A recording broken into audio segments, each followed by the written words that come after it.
Maybe somebody will send Big Chief a bottle of that honeydew. I'd really like a bottle of it. Any Texan should get a bottle of that. I know a guy who can help you out. Yeah. Well, Jim, I think this is. What do you think about this bourbon? Yeah, I mean, you know me. I like bold bourbons, right? I like rye whiskeys. I like very bold bourbons. I like things that speak to you when you take a sip, and this definitely talks to you. It's got some character, no doubt about it.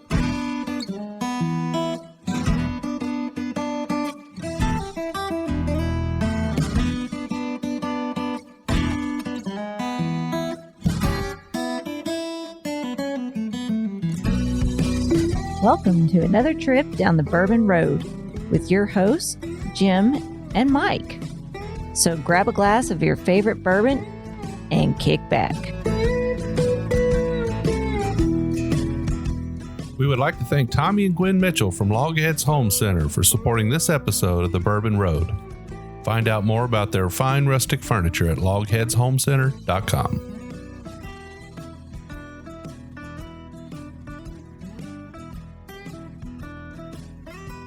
Hello, everyone. I'm Jim Shannon. And I'm Mike Hyatt. And this is the Bourbon Road. And Mike, where are we today? Well, we're in social media land, but we got a guy from Texas with us, which is, I'm excited about. We got Garrison Brothers founder, owner, Dan Garrison with us, and we're going to drink some of his Texas bourbon today. I'm excited, Jim. I know. I could tell the whole time leading up to this show, you couldn't stop talking about it. You're a Texas boy yourself, and yeah. I'm outnumbered today, but I'm in good company, so that's all right. Dan, welcome to the show. Thanks for having me. I appreciate it. It's good to have you here. So what's the weather like down there right now? Is it good? Is it starting to get good and hot? Absolutely gorgeous day out there. It's about 85 degrees, light wind, but we're supposed to have rain for the next 3 days, so we should enjoy it while we can. Yeah. Is this your rainy season right now, or? Usually the spring is our rainy season, if you want to call it that. We get about 28 inches a year out here in high Texas, so not a whole lot of rainfall on the ground. What we do capture, we can use as water for our facility. We use all the rainwater that we capture through the gutters in our buildings. Our barns, all of our rick houses have gutters on them. And all that water goes to storage tanks, and we use that we use that water for proofing our bourbon down. Got it. So this time of year, you're kind of storing up for the drier months, then. Yeah, we have about 200,000 gallons of catchment capacity in tanks to hold the water. So that's all proofing water, then. It is. We also use it to run our restrooms. We use the same water for cleaning. Just because we don't have that much water coming up out of the ground. We've got a well that runs about 25 gallons per minute, which is pretty weak. So we have to rely on the rainwater for most of our practice. All right. Well, Mike, what do you think? I'm getting that itch. You know me, Jim. I'm fixing to drink this sucker. Well, Dan, we've got, and we'll just say you brought a cup of your expressions for us to drink today, and Mike's already dipping his tongue in it, right? It's pretty dark, isn't it, Mike? It actually is. Ooh, that's got a little bit of spice to it. I was quite surprised. And this is a younger bourbon too, because Texas heat, guys can produce it just a little bit faster. Is that correct? Yeah, the heat's our friend here. The heat forces the liquid to enter the wood more effectively and deeper, and it extracts more of the sugars from the sap from the white American oak trees from which those barrels are made. The one I think you're drinking, our small batch, which is 94 proof, and that was intentional. Elmer T. Lee was a good friend of mine, and he always said, shoot for 94 proof. So we did it. So that's what you came out with, is 94 proof Texas straight bourbon whiskey. This one was released this year. Am I going to say this right? Dallam County corn. Yeah. So that's probably, I'm guessing that's is that a 2019 bottle? Oh, no, that's 2020. 2020. It's got number one Panhandle white corn in it. From Brown County. We've since switched, and we're now using corn growers down in South Texas. So the bourbon's going to be different in the future, and I think it's better. So is this bourbon right here? What's the mash bill on that? Do you let us know that? 74% corn, all organic, 100% food grade corn. It's not feed grade. It's 74% corn, 15% soft red winter wheat. We get all the wheat from Texas farms as well. And then it's 11% barley. It's 2-row barley, and that's coming in from kind of all over the country. We do have some roasters, some roasters here in Texas now that are doing some great malting companies that are doing some great barley. So we're starting to source a lot of the barley from Texas now. I'll tell you what, that's big boy whiskey right there, Mike. That's good stuff. So you can definitely pick up the malt in that. The malt really shines through. Mm-hmm.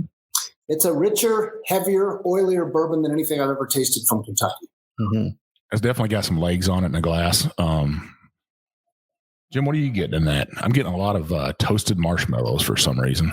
Yeah, so I'm getting a burnt sugar too. Yeah, I really like it. It's got the caramel, but it's got a little bit more of that burnt sugar. I'd even go burnt marshmallow. I don't know. You guys also have a bottle of Balmoral over there? Yes, we do. Yeah, we're gonna drink that on the second half of the show. Yeah, we got that. I can't wait. Yeah, I mean they're sitting side by side here already in my glass, and it's a little bit darker, but they're both. I mean that's a good dark whiskey for, and these are about. I know age is a totally different thing in Texas, but these are about 4 years old, right? Minimum of 4 years old. Minimum of 4 years old. Okay. My goal was always to make straight bourbon. I wasn't going to release it until it was a straight bourbon, so meaning 2 years in the barrel.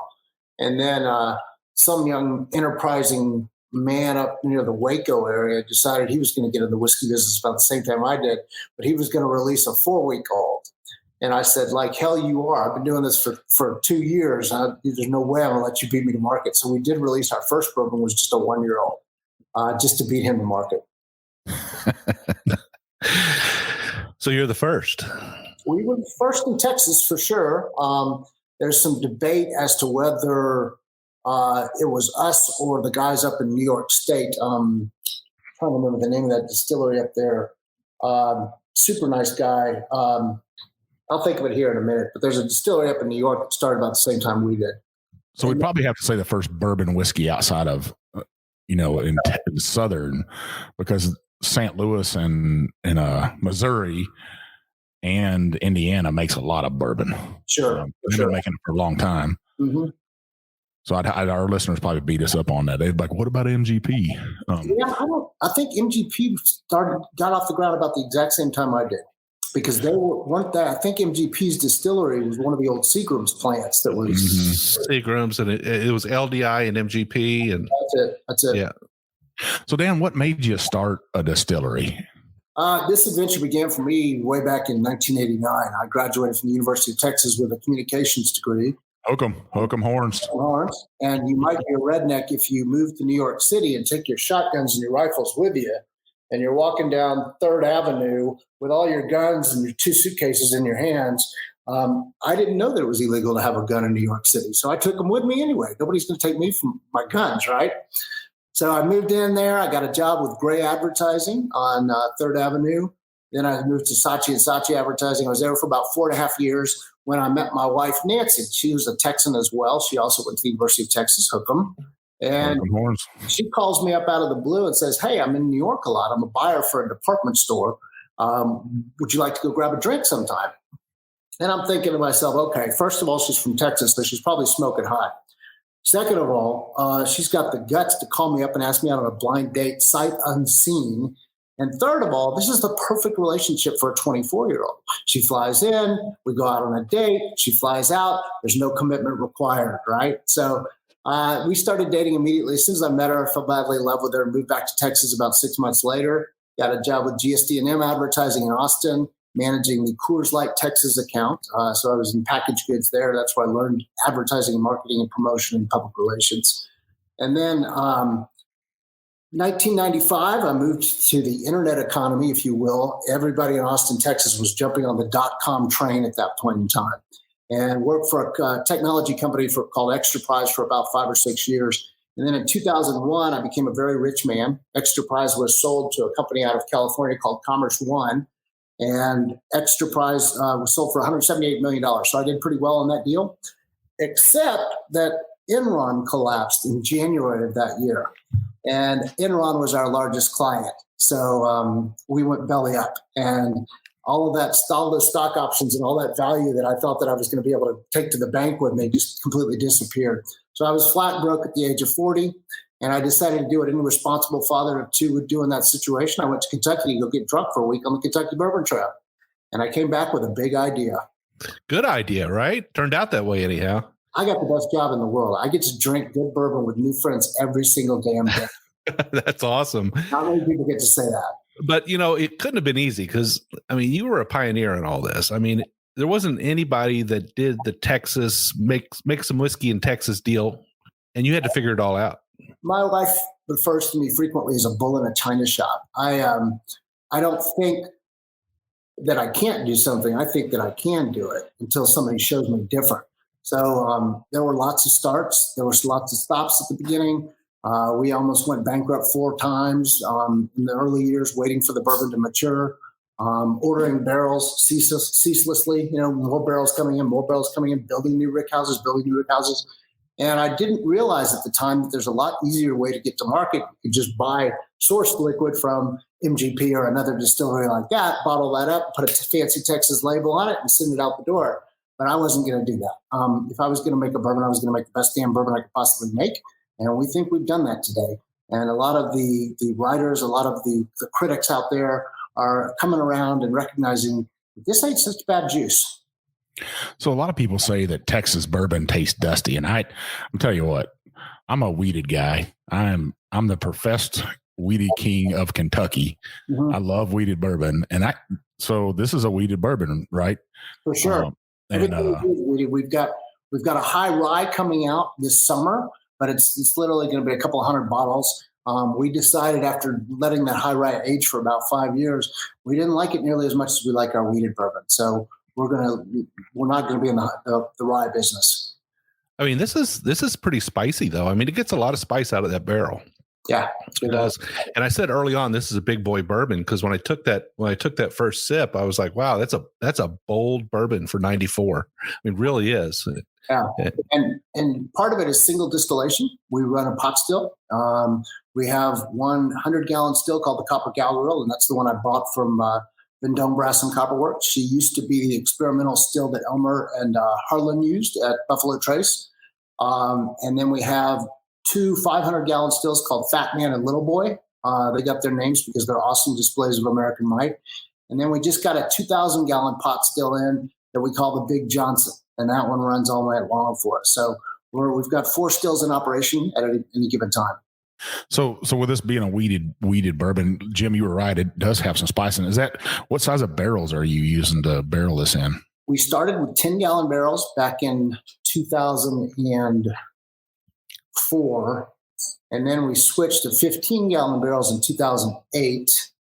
Then we switched to 30-gallon barrels in 2010, and today we're pretty much using exclusively 24, 27, or 30-gallon barrels. And they're all coming from the Barrel Mill up in Minnesota or from Kelvin Cooperage right there in Louisville. Maybe that's where the spice comes from, Jim, is from those smaller barrels, you think? Well, I'm just wondering with the temperature swings in Texas, that liquid's moving in and out of that barrel once a day, right? Oh, absolutely. It's hot as hell during the day. About 125 degrees in our rick houses in the middle of the summer. So that bourbon's deep in the wood. So how did you figure all that out in the beginning without losing your shirt? That must have been a tough gamble right there. Well, I had a lot of help from the experts. Drew Colsfing has always been a big supporter of mine. He's been very helpful. Every time I'm up in Kentucky and get over to see him in Bardstown, it's a great thing. I love his little distillery over there. He's a super neat guy. Elmer T. Lee, as I mentioned, gave me access to Buffalo Trace Distillery, and I got to meet guys like Truman Cox, before he passed, and they were all so helpful. And I would send emails during the day, ask questions about different things. And then at some point, I ran into this guy at Maker's Mark named Dave Pickrell. Yeah. And Dave and I hit it off. I don't know how to describe it. We really just got along really well because I love the history of bourbon as much as Dave does. And Dave's done all that work at George Washington's George Washington's Mount Vernon Distillery. And Dave loved the history of the craft. And he taught me to respect that. And I do. And I did. And I've been to Lexington to drink pre-prohibition bourbons with Dave. So, it's that kind of relationship. He sent me a bottle of George Washington's White Dog early on in the day, and we just got along great. And he quit working at Maker's Mark about the same time that I opened up and started distilling for the very first time. And Dave was kind enough to come down and spend a week with me, living out of a travel trailer in the middle of nowhere. We cooked steaks and baked potatoes every single night. We'd tell stories until 3 o'clock in the morning, and we'd get up early at 6 o'clock to start distilling the next day. So I learned from the best. I'll tell you what, you'll hear Dave's name in a lot of distilleries and how much influence he has in the bourbon culture. I'd say 50% of the distilleries, the craft distilleries we have been to, he's had his fingers in that distillery, and you can taste it somewhat in their whiskey. That's a pretty cool thing to see. Dave was the shit. I was his first client. I was his first consulting client. So that was, I think he realized that there was potential for the consulting gig right then and there. And I don't think he ever looked back on the Maker's Mark days. Well, you were able to tap some really key people there, but none of them really knew about like what would happen in a Texas rick house, right? Dave didn't know either. Yeah. It was all experiment. And then he actually, for the first couple of months, I would do laboratory testing at ETS Labs out in California to determine the wood congeners that were in it, to determine the methanol levels. You know, I was scared shitless that I was going to poison somebody. So I'd send lab samples off constantly to the lab and have them analyzed. And then I'd put a whole bunch of bottles out to the lab in California that were from Kentucky. And I rebottled it in my own bottle, and I'd put a Maker's Mark in there, and I'd put a Tennessee bourbon like Jack Daniels in another bottle. And I'd do comparisons of all these different spiral graphs and charts that they had, my bourbon and the congeners that are in there, and the flavor elements and the oils versus the Kentucky ones. And I was getting this crazy 10x flavor wheel for my bourbon versus Maker's Mark. And Maker's Mark was 4 years old. My bourbon was only 2 years old when I was testing it. So I was just kind of blown away with the results, and I knew I had something special. I think Dave recognized that too. I'll tell you what, this is something I love about a wheated bourbon. So I did a second pour of this already. They don't call me Big Chief for nothing, right? I got to have 2 glasses of whiskey while everybody else has 1 glass, especially when it's wheated bourbon. But there's some florals and honey coming out there. So maybe a little bit of honeysuckle on the nose. We'll be releasing in July another bourbon that's my wife's project. Honeydew, I know. Yeah. She's been on my back about that for years, and we think it's pretty damn good. It's also maybe line price with the small batch, so it'll be another inexpensive bourbon that I think bartenders are going to go nuts over once we get our bars back open. Maybe somebody will send Big Chief a bottle of that honeydew. I'd really like a bottle of it. Any Texan should get a bottle of that. I know a guy who can help you out. Yeah. Well, Jim, I think this is. What do you think about this bourbon? Yeah, I mean, you know me. I like bold bourbons, right? I like rye whiskeys. I like very bold bourbons. I like things that speak to you when you take a sip, and this definitely talks to you. It's got some character, no doubt about it. I mean, did you set out to make a bold statement with your flavor? For sure. My 2 benchmarks were W.L. Weller 12-year-old and blends. We had to be as good or better than those bourbons before we were going to release it to the public. And then when we came out with our cowboy bourbon over here, which I'm sure we'll talk about as well, the cowboy bourbon had to be as good or better than George T. Stagg. So those were the benchmarks that we were using to create our bourbon whiskey back in the day. Now, you guys started out with your own bottle. Have you always been in this bottle right here that you're in? It has, and it's about to change. We're about to release, in fact, we just released Balmoral this month, and Balmoral is going to come out in a brand new bottle style. It's pretty fancy. We got to a point where we were doing so many bottles. If you look at the back of these bottles, you'll see my signature or my master distiller's signature at the bottom there. That's an actual signature. It's not a signature. It's not a stamp. But we were getting up into the range of about 120,000, 140,000 bottles a year that we were releasing with each release. And there was just no way that we could keep up the signature. So in the future, bottles are going to have my signature on the front down here. And then whenever we do something special like Balmoral or Cowboy, we will sign the bottles on the back. But we're not going to be signing the everyday bottles of small batch anymore. It's still going to be in the same bottle, though, right? It's a different bottle. It's slightly different. And I can send you, in fact, I'll send you a bottle of Balmoral in the new bottle. Well, hopefully, I don't know if that is the That's the new one. Exactly. Yeah, I can tell a little bit of difference in them. Not a whole lot of difference and stuff. It's got that silver band around it. It's got a star on the front that's multicolored, as opposed to this plain silver star that was on the old bottle. Yeah, I'd like to talk a little bit more about the aging process in Texas, if you don't mind, because it blows my mind how you were able to get a handle on that with those big temperature swings, and you're able to sort of, I don't know that you're taming the Texas environment, but you learned how to work with it, right? And what are we looking at in terms of angel share? And obviously you've had to carefully choose your barrel sizes. Do we have that angel share? Yeah, and then of course aging. So in Kentucky, an 8-year bourbon's an amazing thing, right? But in Texas, that's hard to achieve, right?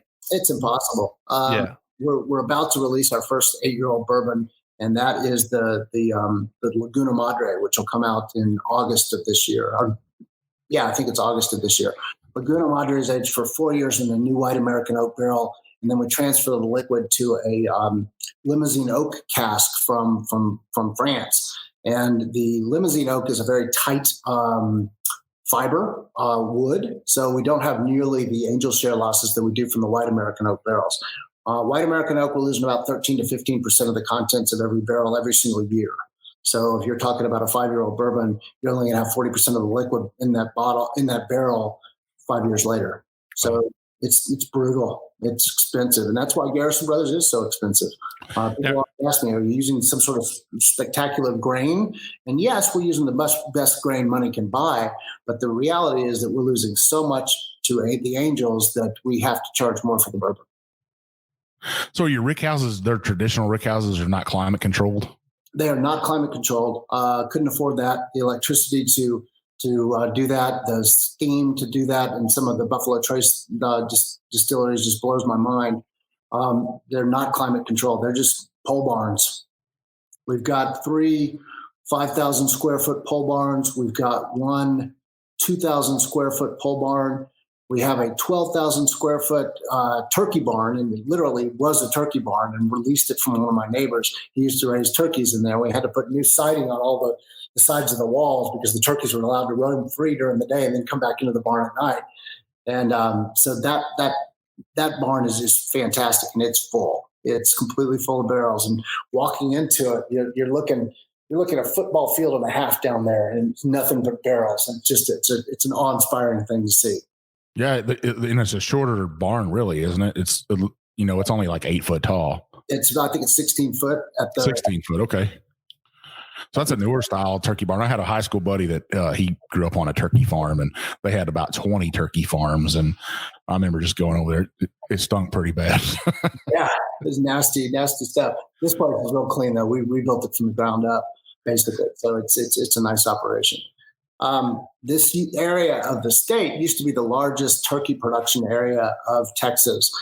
There was a processing plant in Fredericksburg, Texas. So all the local farmers raised turkeys, and they brought all the birds to be processed in Fredericksburg. And unfortunately, that thing caught fire about 20 years ago, and the owners didn't have it insured. So everybody went out of the turkey business simultaneously. Yeah, there's a highway there called Highway 281 that goes into Fredericksburg and goes all the way up to all the way up to Fort Worth and stuff. And sometimes people call it the Milk Road, but if you were driving down that road in the 80s and early 90s, you were definitely going to get stuck behind a turkey truck. Yeah. Highway 281 is a beautiful drive. It's how everybody tries to get to Dallas and Fort Worth today, because nobody wants to drive on I-35. Yeah. Hey, Mike, I'm getting a little butterscotch now. Are you? Man, Dan, I gotta say cheers to you, man. You definitely made a great whiskey in this whiskey right here. I salute you for going up against Weller and Maker's Mark and the Weeded Bourbon Boys of Kentucky. We don't consider it going. It's pretty good to me. We consider it complimenting what's been done really well for a long time. Anytime you're competing against those guys, you stand up against them. I think that's high praise right there. Bill Samuels was another guy that helped take me under his wing back in the day, and he was amazing. I went to Pat's Steakhouse in Louisville with him one night and just sat down, and I was sitting there and I was bitching and complaining. I was like, Bill, this is so hard. I don't know how I'm going to get this bourbon out of the barrels. I don't even have a bottling line. I'm bitching and complaining. And he said, son, shut up a minute. Do you realize what you're doing? You've opened up the first bourbon distillery outside of Kentucky. That's an accomplishment already. And so he was kind of inspiring. I had the great pleasure of having dinner with him and his wife, Nancy, at their home a couple of years ago with my wife, Nancy, as well. That's awesome. Well-respected man. Very knowledgeable. He's the best. King in the industry, no doubt about it. Yeah, let's take a short break here. And when we come back, we'll try another expression from Garrison Brothers and talk a little bit more about what you guys got going on. Sound good? Sounds good, because I'm jealous I don't have a glass in my hand. So all right. Thanks, Sean.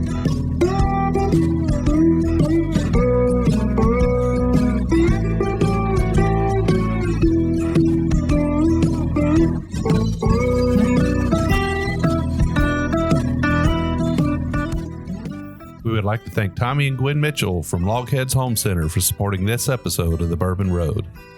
Logheads Home Center, nestled in the hills of Kentucky, is an industry leader in building handcrafted rustic furniture. Family owned and operated, they take pride in offering only the very best for their customers.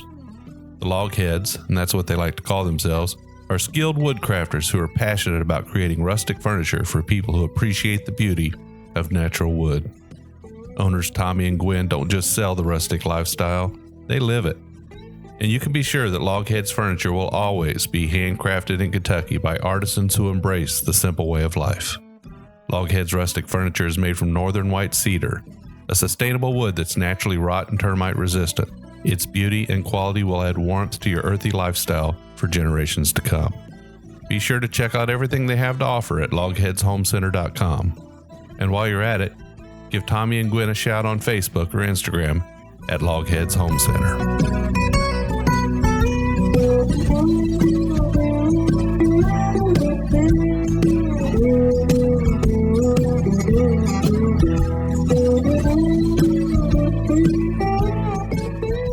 All right, everybody, we are back, and we are with Dan Garrison of Garrison Brothers, and we had an amazing pour in the first half. Mike, what do you think? Yeah, man, I tell you what, I'm so happy that we got him on, and then it's a weeded whiskey. I've been having to go down that rye trail for a while now, so I'm always excited to drink some more weeded whiskey. But Dan, you've got another one for us here in the second half, and this is something that is just now hitting shelves, right? And can you tell us a little bit about it? Yeah, and better yet, can you pronounce it for us so we don't get it wrong? Be happy to. This is pretty special. This is called Balmorhea. It's a combination of three gentlemen's names that started the first irrigation company in West Texas. One guy was named Ball, one guy was named Moore, one guy was named O'Shea. And they used the San Solomon Springs, which were famous for the Comanche Indians and the Apache Indians. They used to water their horses there. It's out in West Texas near Alpine and near Marathon. And it's an absolutely beautiful spring-fed pool. It's the largest spring-fed pool in North America. And it's kind of a rite of passage here in Texas. You take your kids there to teach them how to swim or teach them how to scuba dive or teach them how to snorkel. And you take your wife there to teach her how to skinny dip, because you don't want to jump in without her being, experienced. That's Balmorhea State Park. And every single time you buy a bottle of Balmorhea, we're going to give away $5 toward Texas Parks and Wildlife for the rebuilding and reconstruction of Balmorhea State Park. It was built by the Civilian Conservation Corps in 1935. This bourbon has been highly decorated. It won American Whiskey of the Year in Jim Murray's Whiskey Bible in 2019 and 2020. And then it also won San Francisco Wine and Spirits Competition double gold this year. So we're awfully proud of this little bourbon. And I learned a real interesting thing from Jim Murray. I thought that this bourbon, our Cowboy bourbon, which is our barrel straight cask strength version of our small batch, I thought that this was the best bourbon ever made. But then I realized you don't need to be 142 proof or 137 proof, because if you do, it's almost a painful experience drinking it at that high a proof. When we brought this one down to 115 proof, we knew we nailed it. We knew we hit the perfect sweet spot for the proof and the flavors that are coming off of it. It's aged for 4 years in a white American. I'm sorry, 2 years and 3 years in one white American oak barrel and then we transfer the liquid to a second white American oak barrel where it ages for another year or another 2 years after that. So this is pretty much a 5-year-old bourbon at 115 proof.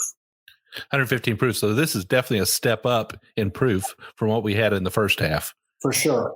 It's much higher, but boy, it's got layer after layer of flavor coming off of it. And I hope you've got your dram poured because I think you're going to like this. Yeah, we got one poured. Mike, you want to check it out? Yeah, man, I'm getting some dark dried fruits in it. I'd try it with you, but I can't afford this shit.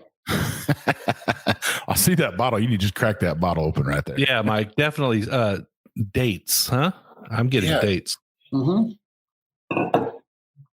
But it's definitely got a little bit more ethanol on the nose. But I have to blame myself because I didn't clear my glass first. But this has been poured for about halfway through the first half, and it definitely has a more fruity nose than the small batch did. All of our bourbons are wheated bourbons. They're all using the same mash bill: 74% corn, 15% soft white winter wheat, 11% barley. So if you leave that glass out for a little while, it's going to get really cloudy, just like a Maker's Mark would or a Pappy would. Now, does this has corn from South Texas though? I believe so. That's what it says on the bottle. Yeah. So this was distilled in. This is really a double oaked, isn't it? Correct. This is our 2019 version. What you're drinking is the 2020 version. So the 2020 version would be. They're all a double oak though, which means it was taken out of a barrel and then it was put back into another fresh barrel. Exactly. And then is that where it gets that more rich in a color, darker, chocolatey? And those barrels come from different parts of the country. They come from trees raised in forests in the Northeast. And they also, the second barrel that it goes into comes from Kelvin, which is using Ozark Mountain wood. So the wood properties are completely different. The lignin content in the northeastern barrels versus the Ozark barrels. So you're getting a balance of two different flavor profiles. What do you think, Jim? Well, I tell you what, I'm going to revise my first statement. It's not dates, it's figs, almost like fig Newtons. Mm-hmm. Fig Newton jam. Yeah, but this is different than anything I've tasted before. And if somebody's looking for like a totally new experience, they really want to step out of the box and they want to try something that's delicious, but it's also different from anything they've ever tried before. This hits the spot. Yeah, we're awfully proud of it. We like that bourbon a lot. Wish we could make more of it, but we can't. So this is about a 7,000 bottle release every single year that we release it. Now the bottle, how did you guys decide to go with the silver work on this bottle? Because I wish people could see this thing. It is decorated in silver work. The star is silver work. And then you got Texas bluebonnets on that, that's the Texas state flower if people don't know. And you go drive down the roads and the state of Texas have planted bluebonnets all over the place. And this is the time of year for bluebonnets too. Yeah, they're mostly dying off now. It's starting to get a little bit off, but they're out there still, especially in the northern part of the state. So this is the 2019 version of that bottle before we redesigned it. And the complaints that we often heard was this type was too small to read behind a bar. We wanted it to pop more. We wanted the name to pop more. So the type is much bigger on the bottle you're looking at. And that silver band over the Balmoral, it makes it pop off the shelf a little bit more. And we're getting some real nice compliments from bartenders. Well, I'd say it's one of the most beautiful bottles I've seen. And the blue wax sets it off. And, that's that color of that spring, Balmoral Springs down there. When I was a kid, I got taken there and we got to go swimming and stuff. And you're right, it's a rite of passage. But to just the silver work that kind of harkens to Texas and the blue bonnets and the Texas star, I'd love it, man. So there's a real story behind this blue color that you see. It's kind of a custom color. We call it Balmoral blue, of course. And we went to Texas Parks and Wildlife and we said, look, we're going to kick off this new bourbon that's a double oak bourbon. And we would love to have the largest swim party in the history of Texas at Balmoral State Park to kick off this bottle. And we will raise $25,000 for you to help restore the park and help rebuild the park from the ground up, to plant new trees, to plant native wildlife, native flowers, everything along there.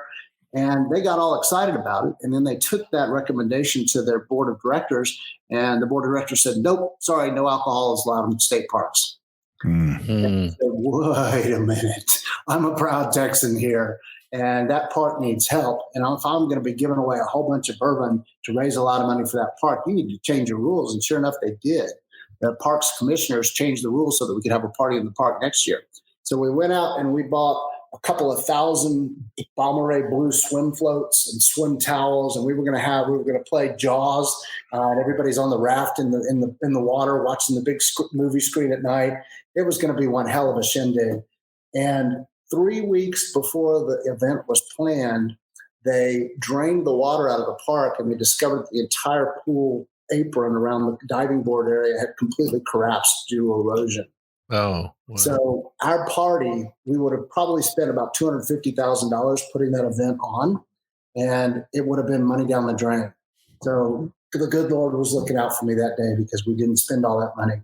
But we came back and we said, you know what, we're going to do something special. And we helped raise the funds through the sale of Balmoral for them to fix that apron, that concrete apron around the pool, and it reopened the park. So next year we're going to have one hell of a party out there. All right, good deal. Yeah. So I'd say this bourbon right here. I got a pairing for this bourbon right here, Jim. Yeah. I got a name for it too. So Dan, I always name my bourbons after usually a country singer and stuff. So I'm gonna name your bourbons here. So that small batch, I would call that small batch the Willie Nelson. You know, it's a small batch, and Willie Nelson was a small guy, but it's still rough and rugged. As Jim had said before, it's bold. And Willie Nelson's definitely had a bold career. That the Balmoral, it's more refined, it's elegant, and I would call that King George, or as everybody else knows him, George Strait. 2 Texas boys for your bourbons there. So there you go. Mike, you always got good names for these bourbons. Good country singers too. So you said something about a pairing too. This would pair great with some brisket, and I think I'm gonna have to smoke a brisket, have Jim over, and drink some of this bourbon together. I think it would. Yeah, I think it would too, Mike. You know, this has got it's kind of layered. So, you know, as we sit here and we sip on it, it keeps revealing itself a little bit more. And I'm getting a little bit of kind of like chocolate now. And I don't know that it would go all the way to like a chocolate coffee, maybe, but it definitely chocolate. Why'd you have to say coffee? Now I taste that. Do you? I didn't want to say it was coffee flavored, but it might be like, what's that coffee? I'm not a coffee person. What's that coffee called that has chocolate in it? Mocha. Mocha. Yeah. Okay. Mocha. There you go. Yeah. I'm not one of those foo-foo coffee drinkers, so I don't, but I definitely taste that. And that wasn't there when I first started sipping on it. It kind of revealed itself as I continued. Are you familiar with the Salt Lick, Mike, over in Driftwood, Texas? Hell yeah, I am. I love that place. That's a mecca of barbecue to me. I took my family there. My son graduated from the Air Force basic training 2 years ago, and I took a bunch of family members down there. I said, we got to go. I got to take you to this Salt Lick. And I took them there, and my mother-in-law went with me, and she's from Germany, and she was she couldn't believe it. Mm-hmm. You know, you walk in there and they got that round smoke pit right there with just all the meats hanging and stuff. And she was just amazed. Now, I would say my brisket's right up there with old Salt Lick. Oh, well, that's pretty impressive. They're about 45 minutes away from us. And whenever I have visitors that come to Texas for the first time, I take them over to Salt Lick for barbecue. And they also do a blackberry and peach. What's the pie that cobbler? I make some cobbler. Yeah, throw a little vanilla bluebell ice cream on top of that sucker, and then drown it in Balmoral, and you got yourself on hell of a dinner. Man, that sounds good. We're gonna have to do that, man. Yeah. I'm sure our wives would love that and stuff. So Dan, when's so you started up a whiskey distillery, and you were in business. When was your first like taste of bourbon? When did you go down that bourbon road? I've been drinking Jack Daniels since I was in high school. I was always the kid that brought the bottle of Jack to the party, where other people brought the 6-pack of beer or the bottle of tequila. I was a bourbon or a Tennessee whiskey guy for most of my life. In fact, my 35th birthday, my wife, and my birthday is right around Christmas time in December, and she gave me a giant Christmas stocking, and it was filled with nothing but Jack Daniels bottles and Diet Cokes, because I was drinking Jack Daniels and Diet Coke. And that was one of the best presents she ever gave to me, by the way. But I really started getting into it big time when I turned 40, and I went on the Kentucky Bourbon Trail, and I went into that wonderful liquor store over in Bardstown, a tiny little place that's got wall-to-wall bourbon whiskey in there. Dang, I can't remember the place. Real nice place, and good people there. And I saw all these bottles of bourbon I've never seen before. A lot of the Willet stuff was coming out back then. And Drew Colsman, and he had probably 12 different brands that I'd never seen in Texas. And I started tasting them, and I'd bring them back. I'd fill my whole suitcase up, and I'd bring them back to Texas. And that became kind of my benchmark. I have a little cabin out at the distillery that's an old hunting cabin. And I built these shelves, and I put all the bottles up there.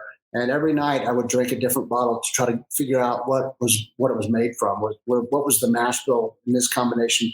What kind of spring water are they using here? What kind of water are they using for there? Why is the proof varying? And what does that variance in proof, what effect does it have when you drink it down? And I taught myself to drink the bourbon whiskey back in the day.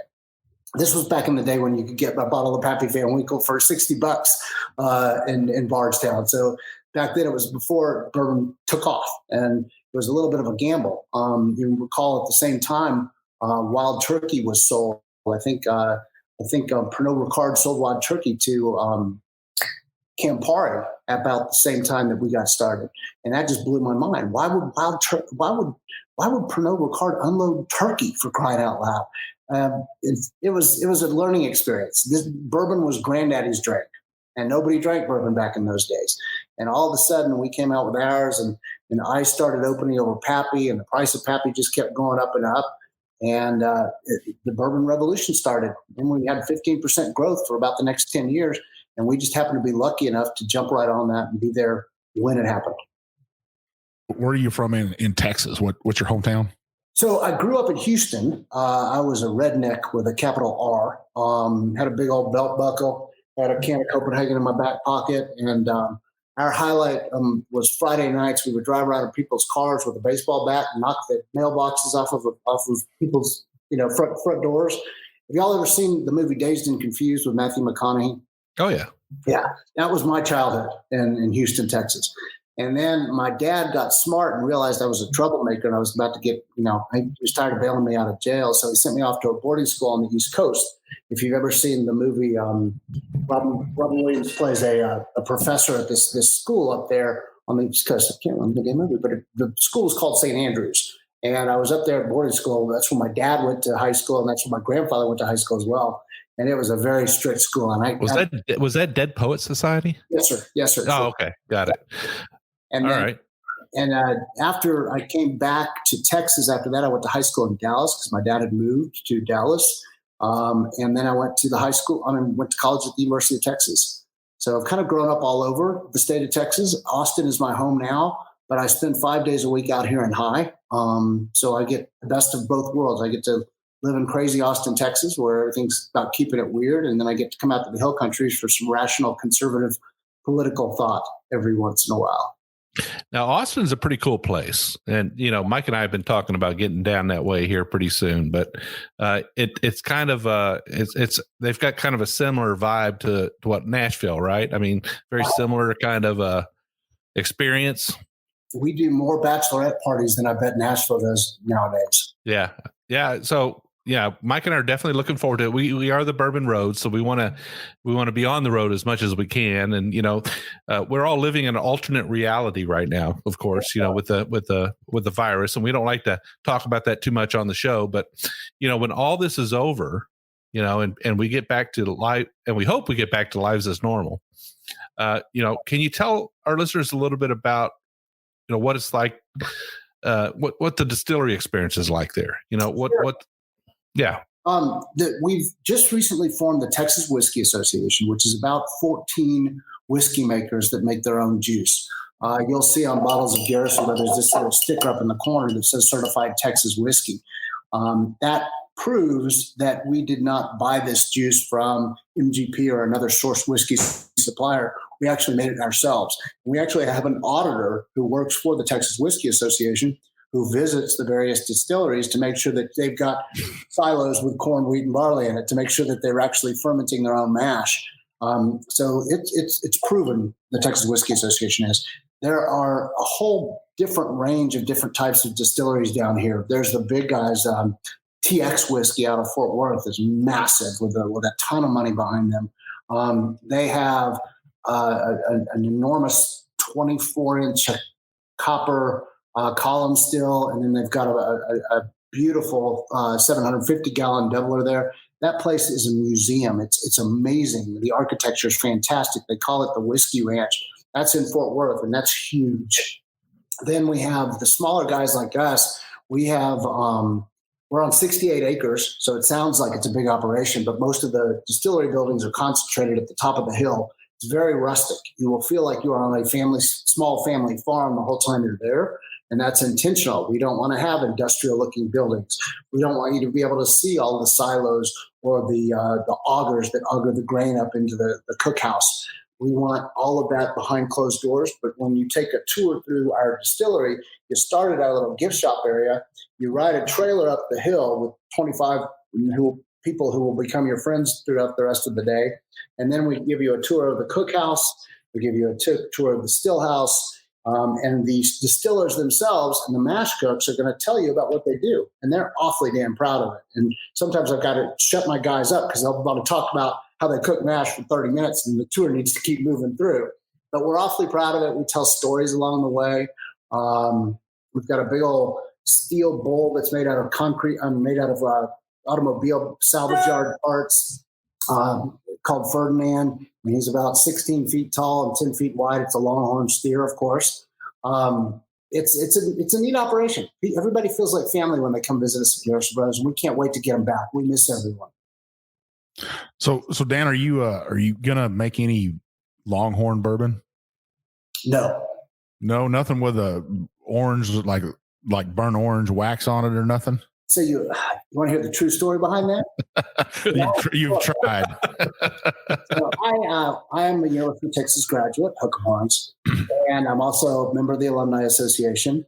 And I have been working with the Alumni Association for about 2.5 years at the University of Texas because I came up with an idea. I wanted to create a Garrison Brothers scholarship program for students to go attend the University of Texas. And what we were going to do is we were going to bottle all the bottles in burnt orange wax. And David Jabor, who owns the Twin Liquors chain, which is one of the largest chains in liquor store chains in Texas, is also a University of Texas graduate. And I went to David and I showed him the orange wax on the bottles. And he said, I love it. I'll take as many as you can get me. And we'll sell them through all our stores. And I was going to make a $10 contribution to the scholarship fund for every burnt orange bottle that was sold. And David was going to match that $10. And then all of a sudden I got a call from the executive director of the Texas X's one day, and he said, "You know what? We got to put this project on hold." And I said, "Well, why do we have to put the project on hold?" He said, "Well, I can't talk details, but there's this famous Texas actor who's in association with this famous Kentucky bourbon company called Turkey, and they're introducing a new bourbon across the country with Matthew McConaughey as their spokesperson." And so suddenly they wanted to. It was an exclusive arrangement with Turkey, and we got forced out. So we never got to do that. And all the money was donated to the athletics department as the University of Texas, and we were shoved out. So I'm still pissed off about that. So you don't think that'll be something down the road in the future that you might attempt again? I hope so, but I think I need cooling off period, right? I need to go on before I can do it. Yeah, it's a hard when somebody rubs you the wrong way to go back and and say, hey, I want to try this again. It'd be one thing if they were making the financial contribution that we were to the university, but they're not. It's all supporting the sports program, so they can get Long Branch in their bars. Well, Dan, we'd like to give you the opportunity to let our listeners know, how they can reach out to you guys and see what you have going on, website, social media accounts. We've got a pretty cool website. We tell a lot of the stories. We use that website to convey the stories of the distillery, the history of the distillery. It's www.garrisonbros.com. You cannot order bourbon from us on the website because Texas is a control state and a 3-tier state, and you can't ship bourbon in or out of the great state of Texas, unfortunately. We're working on that, by the way, but we're not making a whole lot of progress. Kentucky just changed that legislation, and so that's become the model for everybody across the country. We're all trying to be like Kentucky is as far as direct-to-consumer shipments go.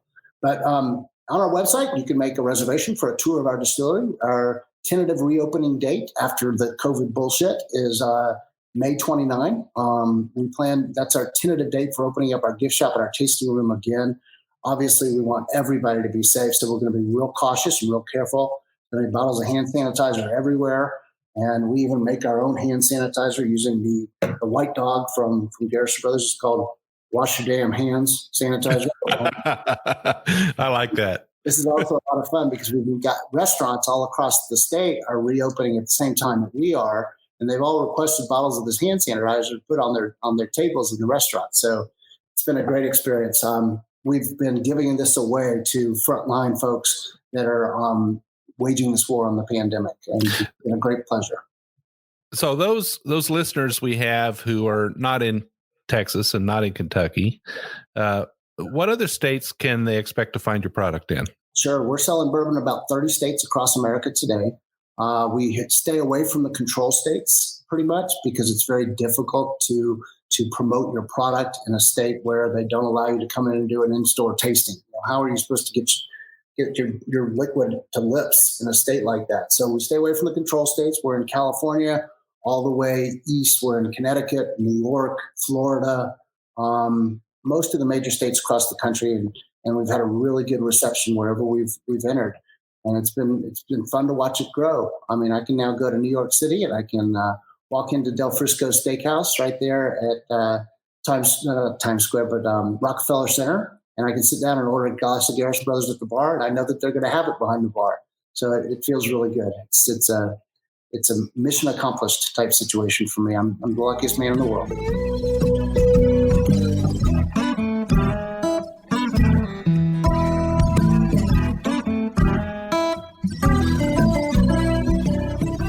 We do appreciate all of our listeners, and we'd like to thank you for taking time out of your day to hang out with us here on the Bourbon Road. We hope you enjoyed today's show, and if so, we would appreciate if you'd subscribe and rate us a 5-star with a review on iTunes. Make sure you follow us on Facebook, Twitter, and Instagram at the Bourbon Road. That way you'll be kept in the loop on all the Bourbon Road happenings. You can also visit our website at thebourbonroad.com to read our blog, listen to the show, or reach out to us directly. We always welcome comments or suggestions, and if you have an idea for a particular guest or topic, be sure to let us know. And again, thanks for hanging out with us.